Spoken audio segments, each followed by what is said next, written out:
Good morning everyone. Siddharth selection classes में आपका स्वागत है। और पिछली बार हमने देखा था जियोग्राफी चैप्टर भारत की स्थिति और विस्तार के बारे में, और आज हम लोग एक बच्चा बता रहा था कि अक्षांश और देशांतर रेखाओं के बारे में थोड़ा डीपली बताइए। तो आज हम लोग थोड़ा उसके बारे में डीपली जानकारी हासिल करेंगे कि अक्षांश रेखा और देशांतर रेखा के बारे में। फर्स्ट स्टार्ट करते हैं। तो हम लोग अर्थ से स्टार्ट करेंगे, क्योंकि अक्षांश रेखा और देशांतर रेखा दोनों पृथ्वी से रिलेटेड रेखाएं हैं। तो हमारा जो ये अर्थ है,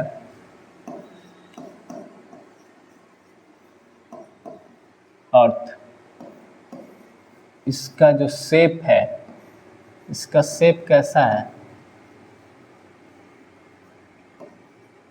इसका जो शेप है, अर्थ का शेप कैसा होता है? कोई बोलेगा गोलाकार। क्या अर्थ का शेप गोल है? तो जो अर्थ का शेप है वो कैसा है? गोल है, ये हम लोग जानते हैं, बट ऐसा नहीं है। अर्थ का शेप रियल मायने में गोल नहीं है। तो कैसा है? अर्थ का जो शेप है वो जियोड है, जियोड। कहने का मतलब पूरी तरह से गोल नहीं है। वैज्ञानिकों ने पृथ्वी की जो आकृति है उसको जियोड नाम दिया है। मतलब ऐसे ऐसे ऐसे ऐसे ऐसे करके है, थोड़ा ऊंच खाल है। तो वैज्ञानिकों ने ऐसे ले करके ऐसे ऐसे, कहीं ऊंच है तो कहीं खाल है थोड़ा, तो उसको गोलाकार रूप में उसको मेंटेन करके एक अपना नाम दिया, जिसको कहते हैं जियोड। जियोड, ठीक है। और इस जियोड के अध्ययन को ही हम लोग कहते हैं जियोग्राफी। जियोड मतलब पृथ्वी का अध्ययन। इस जियोड के अध्ययन को हम लोग क्या कहते हैं? जियोग्राफी। जियोग्राफी ही जियोड शब्द से लिया गया शब्द है, इसका अर्थ है भूगोल। और जियोलॉजी एक होता है, जियोलॉजी। जियोलॉजी, जियोलॉजी का मतलब होता है भूगर्भ विज्ञान। मतलब पृथ्वी के अंदर के पार्ट के बारे में हम लोग पढ़ते हैं। निकेल होता है, सियाल होता है, यानी कि पृथ्वी के अंदर क्या है, मैग्मा है, लावा है, उसके आंतरिक संरचना के बारे में हम लोग पढ़ते हैं। तो वो जियोलॉजी के अंतर्गत आएगा। और जियोग्राफी में हम लोग पढ़ते हैं पृथ्वी के ऊपरी संरचना के बारे में, उसके आकार के बारे में, उसकी कटिबंध, मौसम, तमाम यानी जितने भी जियोग्राफिकल चीज़ें हैं उसके बारे में हम लोग पढ़ते हैं। तो अब हम लोग जानते हैं अर्थ के बारे में। हाँ, तो अर्थ का आकार हो गया कि आकार क्या है, जियोड टाइप का है, ठीक है। तो इस पे 3 प्रश्न बनते हैं, बेसिकली 3 प्रश्न, ठीक है। वो 3 प्रश्न क्या क्या हैं? जब हम लोग पृथ्वी को अध्ययन करते हैं तो हमारे दिमाग में 3 प्रश्न बनते हैं कि पृथ्वी तो हो गया, समय का निर्धारण कैसे हो, टाइम, समय का निर्धारण कैसे हो, और इसके बाद स्थिति का निर्धारण कैसे होगा, उसका स्थिति, ठीक है। समय के निर्धारण और स्थिति का निर्धारण। इसके बाद हम लोग जलवायु के बारे में, ये सारे मानव दिमाग में क्वेश्चंस आ रहे थे कि आखिर इस सब का निर्धारण होगा तो होगा कैसे। तो इसके निवारण के लिए एक वैज्ञानिक थे, ठीक है। इन वैज्ञानिक का नाम था बेहम। बेहम नामक वैज्ञानिक ने एक अपना मॉडल दिया, यानी कि एक पृथ्वी का नमूना दिया, जिसे हम लोग ग्लोब के नाम से जानते हैं, ठीक है। क्या दिया बेहम साहब ने? अपना क्या दिया? एक प्रोजेक्ट ग्लोब।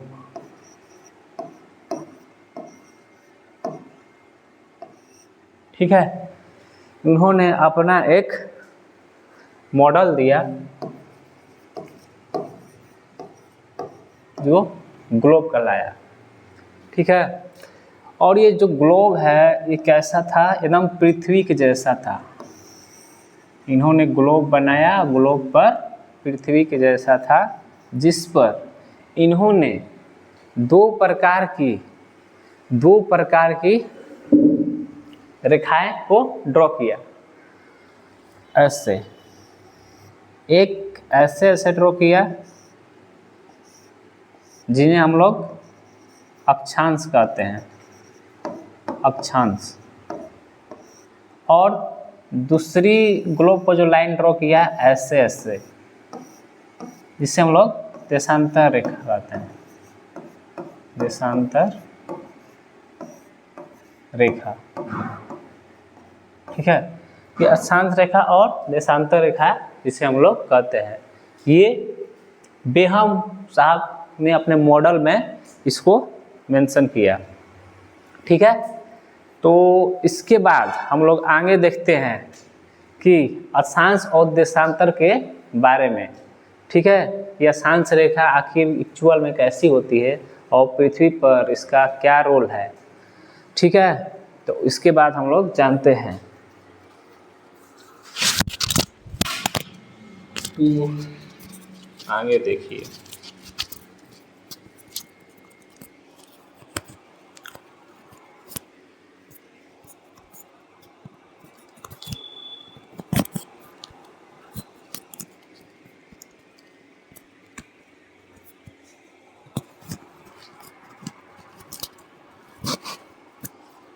ये चलिए हो गया। तो इसमें हम नेक्स्ट स्लाइड ले लेते हैं। एक होता है अक्षांश,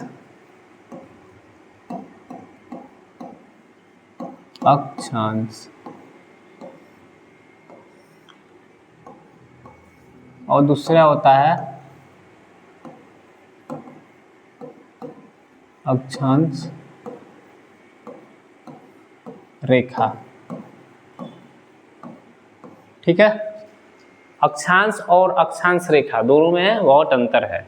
तो आइए हम लोग जानते हैं, ठीक, अक्षांश क्या है। तो हम लोग अक्षांश किसे कहेंगे,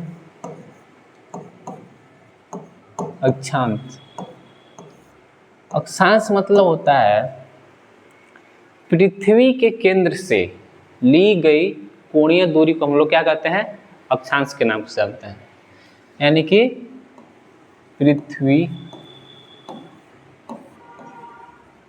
के केंद्र से ली गई कोणीय दूरी,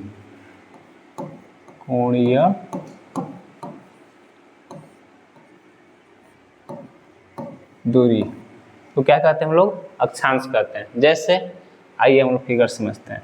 जैसे ये मेरा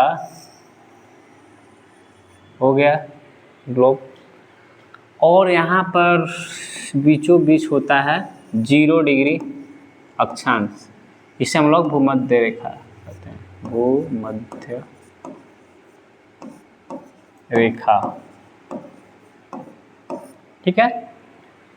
तो पृथ्वी के केंद्र से ली गई कोणीय दूरी, इसका क्या मतलब हुआ, यहाँ अगर सेंटर है और यहाँ से हमने ऐसे मान लीजिए 30 डिग्री यानी कि 30 डिग्री का एंगल हमने ड्रॉ किया, ठीक है।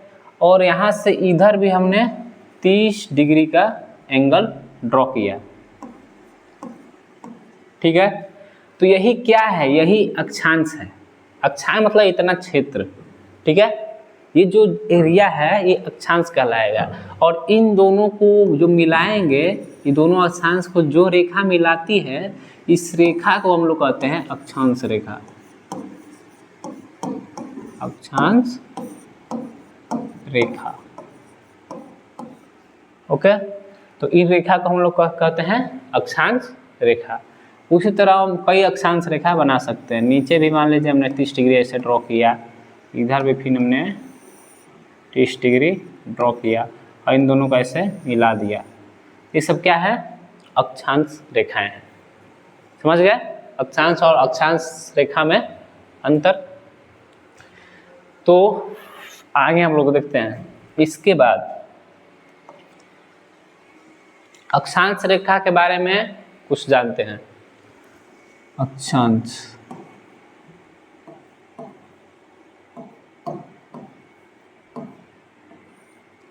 ठीक है, अक्षांश रेखा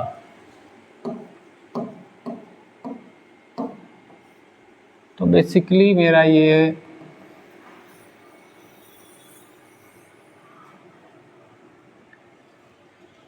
फिगर हो गया, ठीक है। और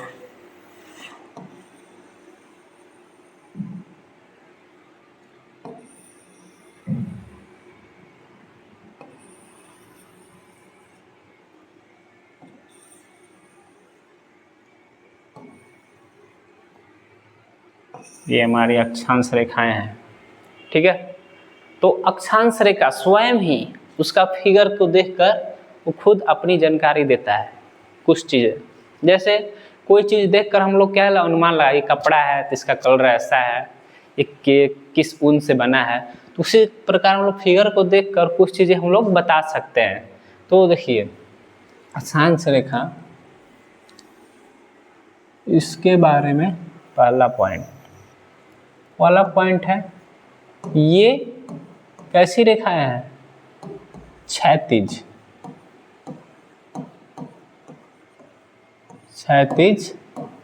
रेखाएं।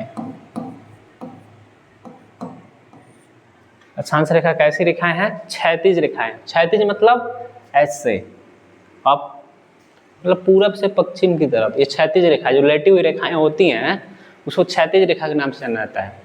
इसके बाद ये कैसी है? समांतर है, समांतर रेखा। ये कैसे होती है? समांतर होती है। समांतर मतलब हम लोग पढ़े थे बचपन में कि समांतर रेखा जो दो रेखा ऐसे जाती है और कितना भी दूर बढ़ाने को आपस में एक दूसरे को काटती नहीं है। करने का मतलब अगर ये रेखा और आगे ऐसे बढ़ी और ये ऐसे एक दूसरे को कभी काट नहीं सकती है, उसी को समांतर रेखा कहते हैं। तो ये जो ये लाइन है अक्षांश जो है, अक्षांश रेखा, ये समानांतर है और ये बराबर होती है। ये रेखाएं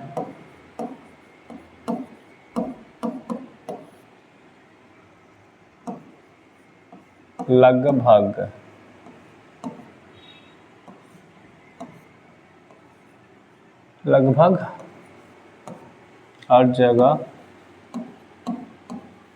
क्या होती हैं? बराबर, ठीक है। और 111 किलोमीटर मतलब दो अक्षांश रेखाओं के बीच की दूरी कितना है? 111 किलोमीटर। ये भी 111 किलोमीटर, ठीक है। मतलब अक्षांश रेखाएं हर जगह क्या होती हैं? लगभग बराबर होती है और इनकी 111 किलोमीटर की दूरी एक अक्षांश रेखा से दूसरे अक्षांश रेखा के बीच की दूरी है। तो इसमें एक शब्द है लगभग। इसमें क्यों लगा है? लगभग इसलिए लगा है क्योंकि जो पृथ्वी का आकार है क्या है? जियोड है, हर जगह समान नहीं है। इसी वजह से जो नॉर्थ पोल है, ध्रुवों पर ये थोड़ी क्या है? फ्लैट है, लेटी हुई है। ध्रुवों पर पृथ्वी कैसी है? फ्लैट है, लेटी हुई है और वहाँ पर इसका प्रभाव पड़ता है, वहाँ पर कुछ दूरी क्या होती है? कम हो जाती है, ठीक है। इसीलिए यहाँ लगभग लिखा है, हर जगह क्या होती है? इसकी दूरी बराबर होती है, ठीक है। और पृथ्वी गोलाकार नहीं है, इसके लिए हमने क्या किया था कि वैज्ञानिकों ने उसका रेडियस देखा, पृथ्वी की त्रिज्या, रेडियस को जब वैज्ञानिकों ने रेडियस को, इन्होंने क्या किया, इसकी रेडियस को मेजर किया, इसको रेडियस को मेजर किया कहाँ से, इसके इक्वेटर से, केंद्र से रेडियस को क्या किया, मेजर किया। ठीक है, तो इन्होंने जब रेडियस को मेजर किया तो 6378 किलोमीटर आ रहा था। और जब इन्होंने पुल से मेजर किया इसको, तो ये 6357 किलोमीटर आ रहा था। तो इससे डिसाइड होता है कि जो पृथ्वी है हर जगह समान नहीं है, गोलाकार नहीं है। अगर गोलाकार रहता तो उसकी त्रिज्या हर जगह क्या होती है, ऐसे ऐसे कहीं भी क्या होती, समान होती। इसलिए क्या है, समान नहीं है। ठीक है, और इसके बाद जैसे जैसे भूमध्य रेखा के हम लोग नॉर्थ की तरफ जाते हैं या साउथ की तरफ जाते हैं, कहने का मतलब भूमध्य रेखा के जैसे जैसे उत्तरी ध्रुव की ओर बढ़ते हैं और दक्षिणी ध्रुव की तरफ बढ़ते हैं, तो क्या होता है, इसकी जो दूरी है कम होती जाती है। ठीक है, दूरी कम, मतलब लंबाई छोटी हो जाती है। लंबाई देख सकते हैं, ये सबसे बड़ी रेखा है, और जैसे जैसे हम लोग ऊपर जा रहे हैं इन रेखाओं की दूरी क्या हो रही है, कम हो रही है, और लास्ट में जाकर 0 हो जा रही है, छोटी। उसी तरह नीचे घट रही है। तो इनकी दूरी नॉर्थ की तरफ और साउथ पोल की तरफ बढ़ते समय इसकी क्या होती है, दोनों रेखाओं की दूरी क्या होती है, कम हो जाती है। ठीक है, और इसके इक्वेटर होता है, जो इसका जो इक्वेटर सबसे बड़ी भुजा होती है, इसे क्या कहते हैं, भूमध्य रेखा। इसकी जो लंबाई है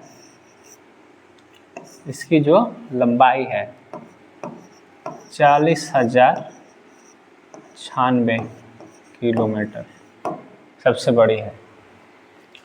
ठीक है, 40,096 किलोमीटर। और ये धीरे धीरे ऊपर जैसे जैसे जाती है घटती जाती है, और यहाँ ध्रुव पर क्या हो जाती है, 0 हो जाती है। ठीक है, ध्रुव पर 0 हो जाती है। अब हम लोग इसकी संख्या के बारे में बात करते हैं, इसकी संख्या के बारे में, मतलब अक्षांश रेखा की संख्या टोटल कितनी है। संख्या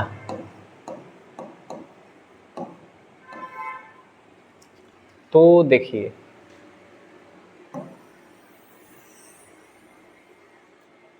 ये अक्षांश रेखा हो गया, ये भूमध्य रेखा हो गया, ऐसे ऐसे हम लोग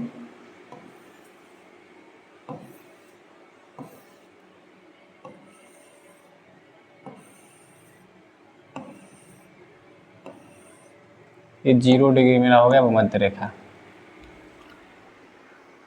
तो बीपीएससी में क्वेश्चन आता है, यूपीएससी में भी आया था कि टोटल अक्षांश रेखाओं की संख्या कितनी है। ठीक है, तो दोनों में अंतर है, अक्षांश रेखा क्या है और अक्षांश। तो अगर अक्षांश की संख्या पूछेगा,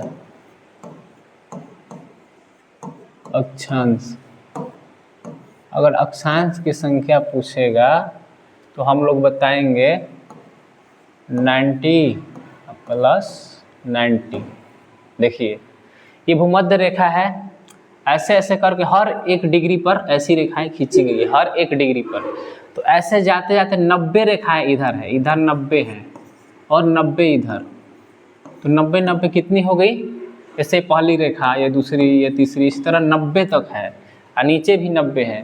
तो 90 और 90 180, और एक बीच वाला ये भूमध्य रेखा, ये भी तो क्या अक्षांश है, तो +1 यानी कि हो गया टोटल 181 अक्षांश हुआ।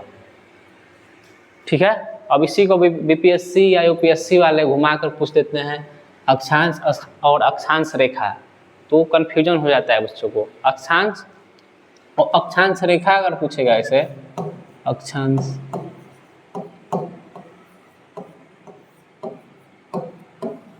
अक्षांश रेखा,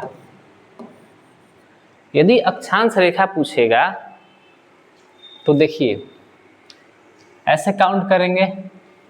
ठीक है, अक्षांश क्या होता है, कोणीय दूरी, और अक्षांश रेखा क्या होती है, जो दोनों कोणीय दूरी को मिलाने वाली जो रेखा है।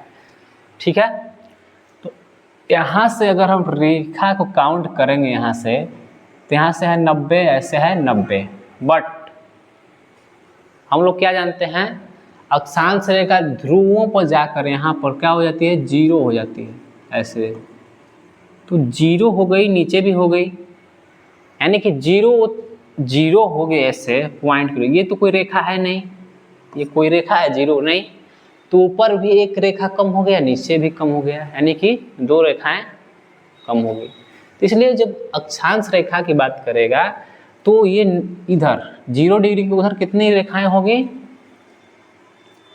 89, और प्लस इधर भी 89।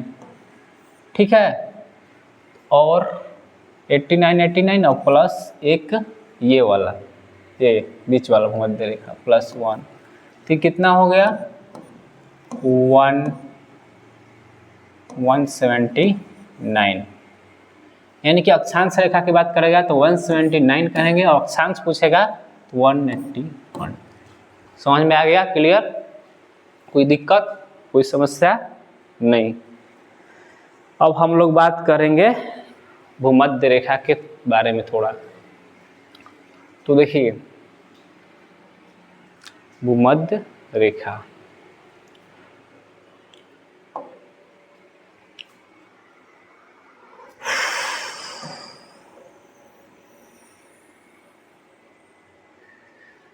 ये हमारी भूमध्य रेखा है। ठीक है, भूमध्य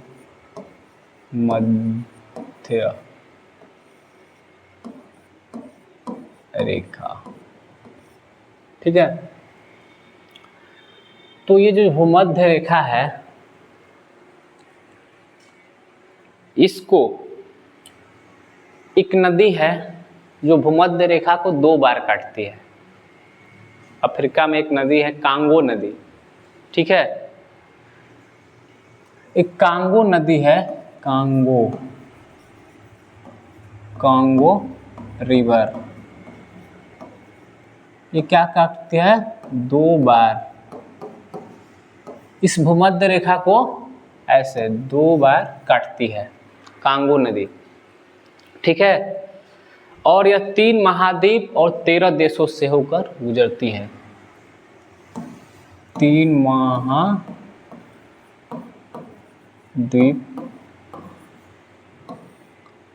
प्लस 13 देश, 3 महाद्वीप और ये 13 देशों से होकर क्या होती है, गुजरती है। ये कौन, भूमध्य रेखा। ठीक है, और एक चीज दूसरा पॉइंट ये है, 21 मार्च और 23 सितंबर 2 ऐसे दिन होते हैं, 21 मार्च व 23 सितंबर। ठीक है, 21 मार्च और 23 सितंबर को क्या होते हैं, दिन और रात बराबर होते हैं। दिन रात क्या होते हैं, बराबर। दिन और रात बराबर होते हैं, सब लोग रट लिए हैं जीके में, किस मात्र देखिए क्यों होते हैं, क्योंकि जो सूर्य है, हमारा जो सन है, उसकी लंबवत किरणें, ठीक है, जो सन है, सन की जो लंबवत किरणें हैं वो 21 मार्च और 23 सितंबर को एक एक बार पड़ती है, लंबवत पड़ती है। एक बार ये भूमध्य रेखा है तो एक बार जब इसको क्रॉस करेगा तब पड़ेगा, फिर एक बार इधर जाएगा क्रॉस करेगा तब पड़ेगा, 2 बार। तो 21 मार्च और 23 सितंबर को दिन और रात इसीलिए क्या होते हैं, बराबर होते हैं। कब? जब भूमध्य रेखा पर सूर्य की लंबवत किरणें पड़ती है तो उस दिन दिन और रात एकदम बराबर होते हैं, ठीक है। और उसको हम लोग विषुव कहते हैं। इसको क्या नाम देते हैं? विषुव, ठीक है।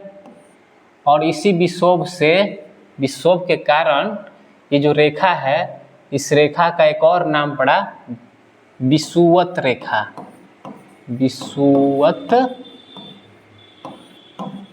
रेखा, ठीक है। इस भूमध्य रेखा का एक और नाम दिया गया विषुवत रेखा। भूमध्य रेखा मतलब भू मतलब भूमि, मध्य मतलब बीचों बीच। भूमध्य रेखा क्या करती है, पृथ्वी को 2 पार्ट में बीचों बीच डिवाइड कर देती है, ठीक है। और इस भूमध्य रेखा को हम लोग महावृत्त कहते हैं, महावृत्त, ठीक है। महावृत्त रेखा ऐसी रेखा को कहते हैं जो पृथ्वी को 2 बराबर भागों में बांट देती है। वैसे केवल एक ही रेखा है, भूमध्य रेखा है, ठीक है। तो उसे महावृत्त के नाम से जानते हैं। और एक चीज और, ये जो इक्वेटर है, ये जो इक्वेटर है हमारा, ठीक है, ये कई सारे देशों से, कई सारे समुद्र से होकर गुजरता है ऐसे सीधे, ठीक है। तो होता क्या है, बहुत सारे जो समुद्र हैं वहां पर, जहां पर सागर होगा वहां पर वाष्पोत्सर्जन की क्रिया यानी वेपराइजेशन ज्यादा होगा, ज्यादा मात्रा में जल सूखेगा, और ज्यादा मात्रा में जल सूखेगा तो वहां पर बादल भी ज्यादा मात्रा में बनेंगे, और ज्यादा मात्रा में बादल बनेंगे तो बारिश भी ज्यादा मात्रा में होगी वहां पर, ठीक है। तो वहां पर ज्यादा, जहां बारिश होगी वहां डाइवर्सिटी ज्यादा होगी, वहां पर ज्यादा जीव जंतु होंगे अलग अलग प्रकार के, ठीक है, पेड़ पौधे ज्यादा होंगे। तो वहां पर एक जगह क्या है, एमेजॉन, एमेजॉन का नाम सुना होगा, जो पृथ्वी का क्या हृदय कहा जाता है, फेफड़ा कहा जाता है, वो भी इसी भूमध्य रेखा के रेंज में ही आता है।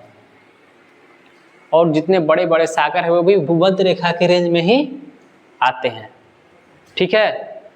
तो इसलिए इस भूमध्य रेखा का पढ़ना अति आवश्यक है।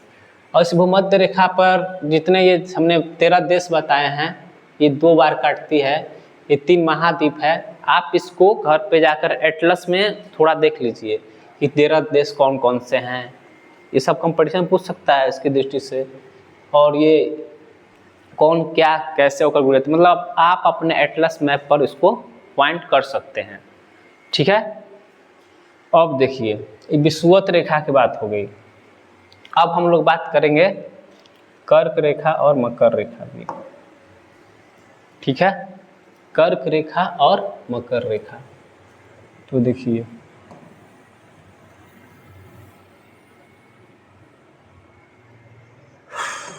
वी हमारा हो गई 0 डिग्री, ये होगी भूमध्य,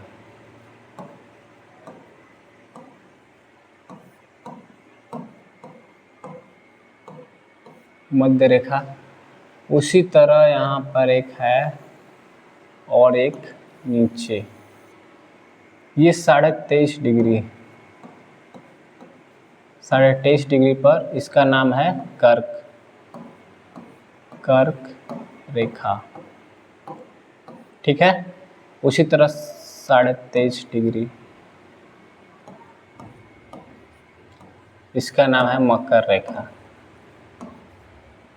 मकर रेखा, ठीक है। कर्क रेखा और मकर रेखा।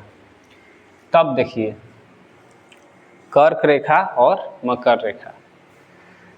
कर्क रेखा को एक नदी है महानदी, महानदी।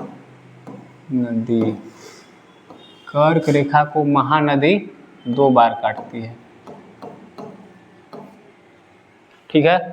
कर्क रेखा को महानदी कितने बार काटती है? 2 बार काटती है, और इसमें 16 देश, कर्क रेखा से 16 देशों से होकर गुजरती है। और इसके बाद मकर रेखा को लिम्पोसो नदी 2 बार काटती है। मकर रेखा को कौन कौन नदी काटती है? लिम्पोसो, लिम्पोसो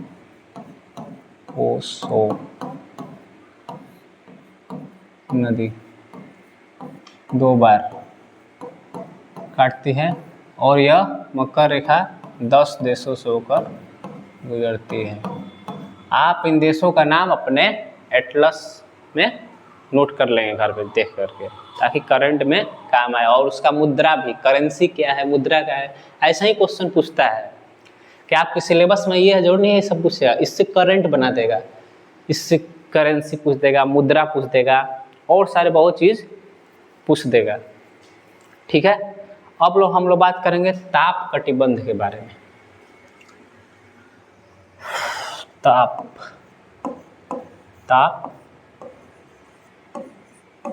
कटिबंध। सबसे पहले से कटिबंध, कटिबंध का मतलब होता है 2 अक्षांशों के मध्य जो क्षेत्र होता है, जो एरिया होता है, उसे हम लोग कटिबंध कहते हैं। जैसे ये हो गया, ठीक है, ये अक्षांश हो गया, ये दूसरा अक्षांश, ये तीसरा अक्षांश, ऐसे। तो इन 2 अक्षांश, ये और ये 2 अक्षांशों के बीच ये जो क्षेत्र है, इसी को हम लोग क्या कहते हैं? कटिबंध, कटिबंध, ठीक है। तो 3 कटिबंध में ग्लोब को बांटा गया है मेजरली, 3 कटिबंध में इसको हम लोग बांटते हैं। तो ये देखिए, ये 23.5 डिग्री है। एक और रेखा है यहाँ पर ऐसे 66.5 डिग्री, इसको हम लोग कहते हैं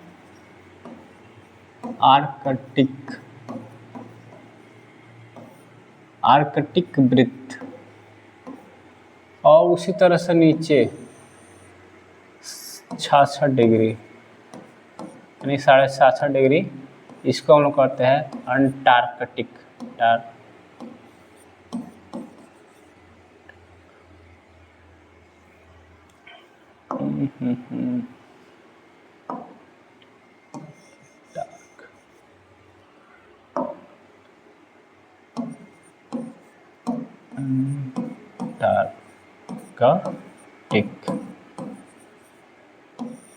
अंटार्कटिक वृत्त, ठीक है। तो 2 प्रकार के हो गए, आर्कटिक और अंटार्कटिक, ठीक है। तो समझिए, ये जो हमारा सूर्य है यहाँ पर ऐसे, जो सन है, ठीक है, इसकी लंबवत किरणें, यानी कि यहाँ से लेके यहाँ तक, इसकी लंबवत किरणें ज़्यादातर इन्हीं रीजन के बीच में पड़ती है। सूर्य की जो लंबवत किरणें हैं ज़्यादातर, क्योंकि पृथ्वी 23 डिग्री झुकी हुई अपनी एक्सिस पर, तो ज़्यादातर कर्क रेखा और मकर रेखा दोनों के बीच ही ज़्यादातर लंबवत होती है। इसलिए इस वाले क्षेत्र को हम लोग क्या कहते हैं? यानी ये वाले क्षेत्र को, यानी कि कर्क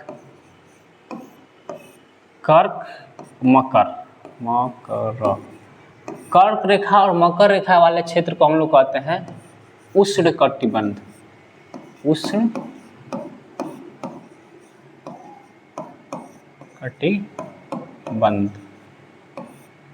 ठीक है।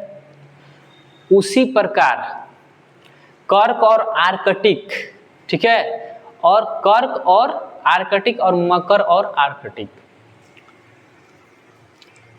ये कर्क रेखा और ये आर्कटिक रेखा, उसी तरह नीचे ये मकर रेखा और अंटार्कटिक रेखा।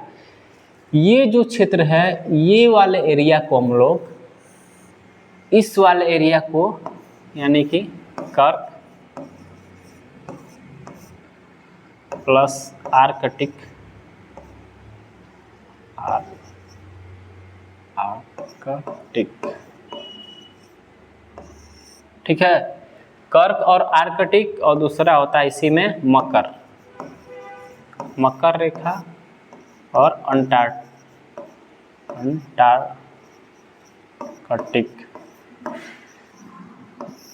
ये वाले क्षेत्र को हम लोग कहते हैं शीतोष्ण, ठीक है, क्या कहते हैं, शीतोष्ण, शीतोष्ण। क्यों?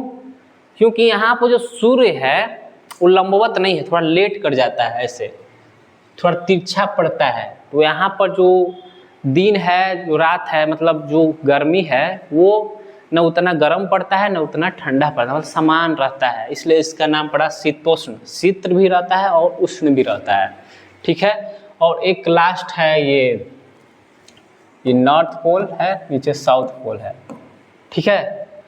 तो नॉर्थ पोल और साउथ पोल, आर्कटिक और नॉर्थ पोल, यानी कि लास्ट वाला है जो पार्ट,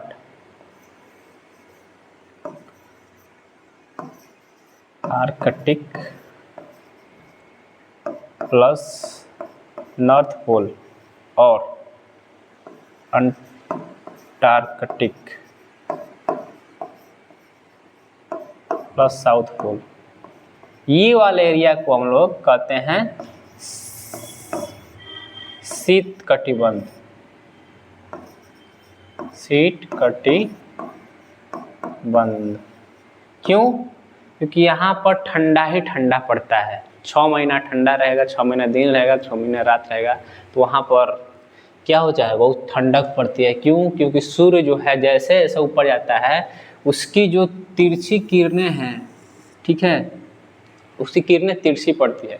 कोई भी लाइट है अगर लंबवत किरणें पड़ेगी तो ज़्यादा एरिया में नहीं पड़ेगी, ऐसे लंबवत किरणें आएगा तो ज़्यादा एरिया में इतना ही पार्ट में पड़ेगा, ये बाकी सब बाकी रहेगा।